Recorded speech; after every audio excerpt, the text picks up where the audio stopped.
Hello నమస్తే అందరికీ. రణస్థలంలో RTC bus ఎక్కి మేమైతే మా జర్నీని స్టార్ట్ చేసాం. సడన్గా మా బావగాడు ఫోన్ చేసి, బావా మన ఇద్దరికి క్యాంప్ ఉంది, వచ్చేసి లగేజ్ సర్దుకొని అన్నాడు. ఇదేంటి బావా ఇంత సడన్గా క్యాంప్ ఫిక్స్ చేసావు, ఎక్కడికి వెళ్తున్నాం మనం అని అడిగాను.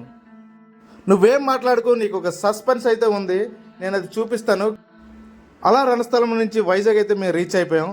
వైజాగ్ రైల్వే స్టేషన్లో టికెట్ తీసుకొని జనరల్ కంపార్ట్మెంట్ అయితే ఎక్కేసాం మేము. అక్కడ మాకు ఒక శ్రీపాద శ్రీవల్లభుడు పుట్టిన స్థలం ఇది. ఇప్పటికే మీకు అర్థమైపోయి ఉంటుంది. అదేనండి మన దత్తాత్రేయ స్వామి పిఠాపురం.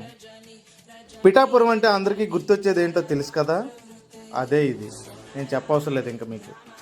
అష్టాదశ శక్తిపీఠాల్లో 10వ శక్తిపీఠం శ్రీ పురోహితిక అమ్మవారు. ఈ దేవాలయంలో దేవతామూర్తి దర్శనం అయితే మనకి చాలా బాగా జరిగింది.